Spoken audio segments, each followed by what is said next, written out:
Hey everybody, welcome back. We've got some really cool listener-submitted content this week. Yeah, it looks like some awesome stuff. Looks like we're headed to Central Park. Ooh, So this is from the Conversations in English podcast, an episode called A Day at the Park, Conversations and Connections.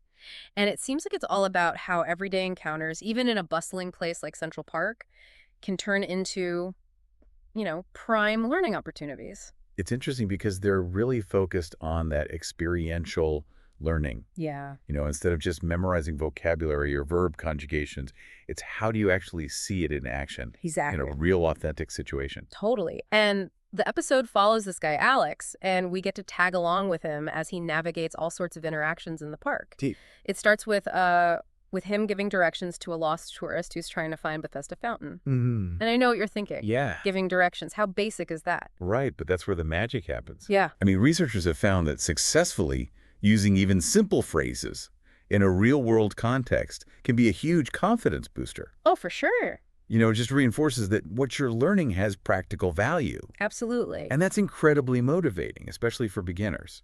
Totally. I think about that a lot. Like, Yeah, even just being able to go to a restaurant and order in another language. totally. It's like, oh my gosh, I did it. Absolutely. And it makes you want to keep going. Yeah, and it's so funny because it's those little phrases, right? Like, Yes. just ahead, follow this path. Exactly. And you can use those anywhere, not just in Central Park. Right. They're like the building blocks of spatial language. I like that. So once you master those, you can explain where the restroom is or guide someone through a museum. That's awesome. It's really cool. Yeah, you're like unlocking this code to move through the world more confidently. Yeah. So after his mini triumph as a tour guide, Alex finds himself, basking in this gorgeous autumn weather and chats with another park visitor. Nice. And I gotta admit, I'm a sucker for good weather talk. Well, you're not alone. Yeah. Turns out casual topics like weather are more than just small talk. Uh-huh. They serve a really crucial purpose, especially for language learners. Okay. Studies have shown that sticking to these low-stakes topics can reduce anxiety. Oh, interesting. So you can focus on fluency and practicing your skills without feeling overwhelmed. So you're saying it's better to start with like a safe topic before you're like jumping into a deep philosophical debate in another language. Right. It's like gradually building up your comfort level and your confidence. Okay. And the beauty of weather talk is it's universally relatable. That's true. It gives you that common ground to connect with people, Yeah. no matter what their background is or their language proficiency is. Right. Plus, it's a fantastic opportunity to practice those essential phrases like, it's such a beautiful day, or even expressing preferences. Ugh. Like, I love autumn. Love that. I'm already feeling more prepared for my next park visit. Good. Now, the next scene takes us to a group of musicians who are just like jamming in the park. And Alex, being the adventurous soul he is, decides to join in. Awesome. I love that he just goes for it. I love that Yeah, it's like, this scene really highlights the power of immersion. okay. And it doesn't have to be this like structured immersion program. Yeah. It could be just surrounding yourself with the language, even passively. Yeah. And that does wonders for your comprehension and just absorbing natural rhythms and intonation. Totally. I find that even just watching TV in another language, even if I don't understand everything, I'm picking stuff up. You are. And he even uses these key phrases Right. to seamlessly integrate himself.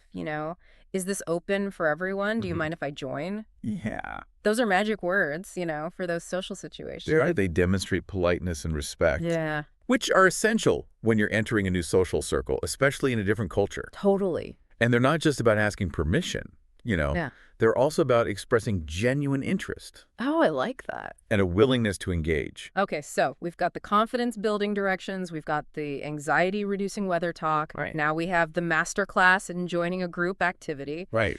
This episode is like a cheat sheet for social interaction. It is, and it all culminates in this final scene where Alex reflects on his day at the park. Oh, cool. And what's so powerful is that it emphasizes that cumulative effect of these small interactions. Yeah. You don't have to be fluent to start using the language and reaping the benefits. I love that. In the real world, Yeah. every interaction, no matter how brief, adds to your overall progress. Totally. And it fuels your motivation to keep going.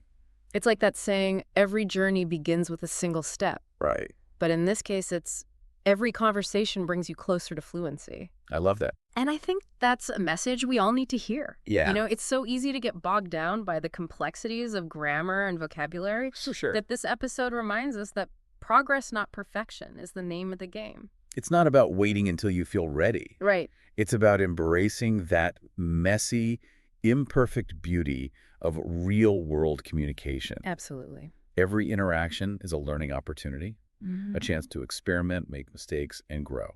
So before we dive into the next part of this deep dive, Mm-hmm. I want to turn it over to you. Okay. We've seen how Alex turned a simple day at the park into a series of these language learning wins. He did. What everyday scenarios could you turn into English practice opportunities? I like that. Think about your routine, your hobbies, the people you interact with. Yeah. Where can you find those little moments to step outside your comfort zone and put your English skills to the test? Awesome. All right, we'll be back in just a minute. It's all about, finding those hidden opportunities. Yeah. Those moments where you can shift from passive learning to like active engagement. Okay. And actually, one of the sources speaks directly to that. Okay. An article called Unlocking Fluency, How Language Learning Apps Can Transform Your Skills. Oh, yeah, that one piqued my interest for sure. Yeah. I'm curious to get your take on, where technology fits into this whole language learning landscape. Well, what's fascinating to me is that a lot of these apps are moving beyond just those vocabulary drills and grammar exercises. Right. They're really tapping into the power of personalization and interactive learning. Oh, cool. So it makes it way more engaging and accessible, than ever before. Yeah, the article mentions, things like personalized feedback, AI-powered conversation partners, even games and reward systems. That's cool. It's like having a tutor and a cheerleader all in your pocket. I love that. Right. It's incredible how technology is breaking down those barriers to language learning. Yeah. Remember how we were talking about reducing anxiety? A lot of these apps offer these bite-sized lessons and progress trackers, Okay. which can be super motivating, I can see how those little wins could really add up. Totally. Yeah. The article really emphasizes that consistency is key when using these apps. Mm-hmm. It's not about cramming, Right. It's about integrating these short bursts of practice into your daily routine. Oh, I like that. Yeah. Yeah. So it's finding those pockets of time, Yeah. your commute, your lunch break, Mm-hmm. even while you're waiting in line, Mm-hmm. you can turn those into learning opportunities. That's so smart. And with apps, those opportunities are always right there. Literally in your pocket. Exactly. So for our listeners out there, Yeah. we'd love to know, have you ever used a language learning app? What was your experience like? Yeah. Yeah. Did it complement, other methods you were using, or was it more of a standalone tool? I think it's fascinating to see how people are incorporating those apps into their language journeys. Yeah.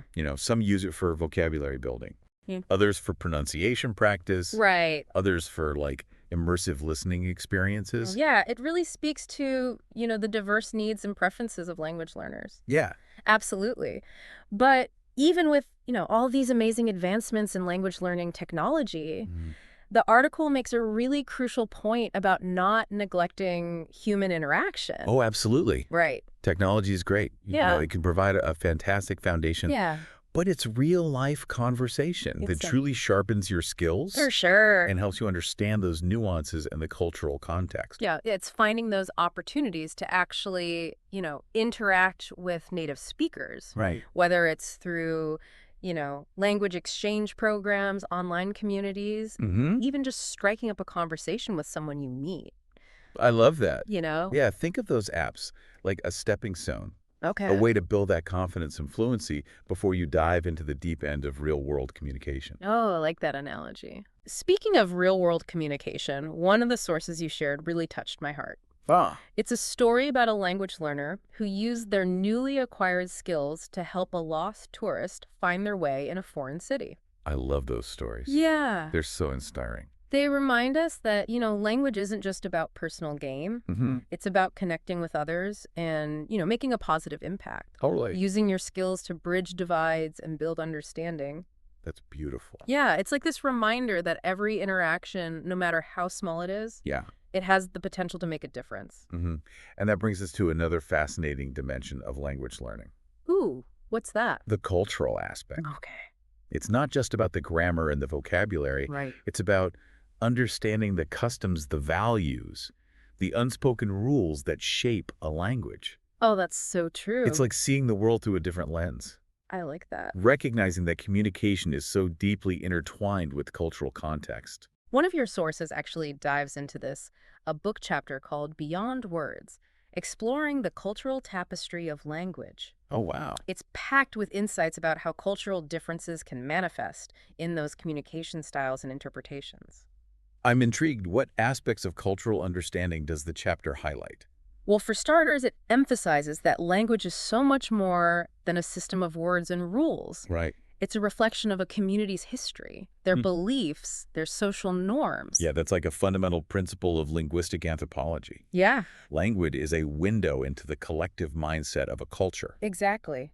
And the chapter gives some fascinating examples of how even seemingly simple phrases can have totally different connotations, depending on the cultural context. That's interesting. It also explores this concept of high context and low context cultures. Oh, yes. High context cultures rely heavily on those nonverbal cues and that shared understanding, Right. while low context cultures tend to be more explicit and direct in Yes. their communication. Yeah, recognizing those differences is crucial for effective communication. It is. It's like learning a secret code, Yeah, to unlock that deeper meaning and to avoid those awkward misunderstandings. totally. And the chapter stresses that, true cultural understanding goes beyond memorizing a list of do's and don'ts. Oh, for sure. Right. It's about developing empathy, Mm-hmm. curiosity, Yeah. a willingness to embrace different perspectives. It's about realizing there's no one right way to communicate, That's a good point. and that diversity of expression is something to celebrate. So before we move on to the final part of our deep dive, we want to hear from you, our listeners. Yeah. What are your experiences with the cultural side of language learning? Have you ever encountered a situation where those cultural differences led to a funny misunderstanding, Yeah. or maybe even a moment of profound connection? We're all ears. It's amazing how, learning a language opens up not just new ways of communicating, but new ways of thinking and experiencing the world. And one of the sources you shared really dives into this idea. Oh, cool. It's an essay called The Transformative Power of Language: How Learning a New Language Can Change You. That title alone is fascinating. I know, right? What kind of transformations does the essay explore?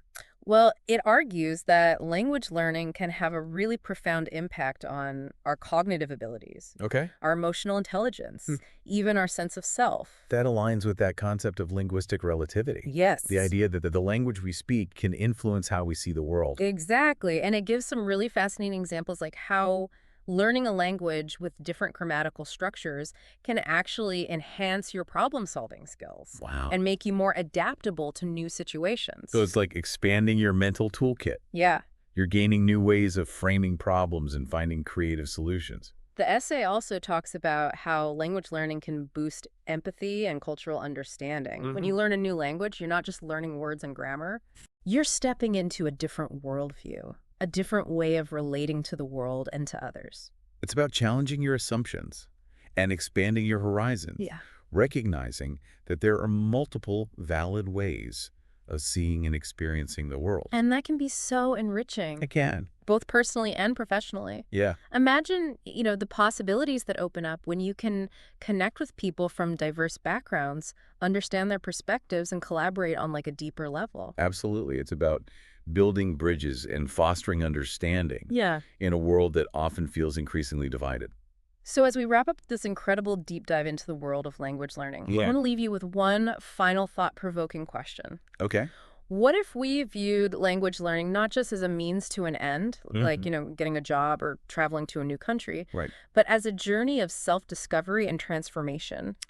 It really shifts the focus from simply acquiring a skill to embracing the process of growth and expansion that comes with learning a new language. It's about savoring the journey, Yeah. celebrating the small victories, Mm. and recognizing that every step you take brings you closer to a more connected, more compassionate, and more fulfilling life. That's beautiful.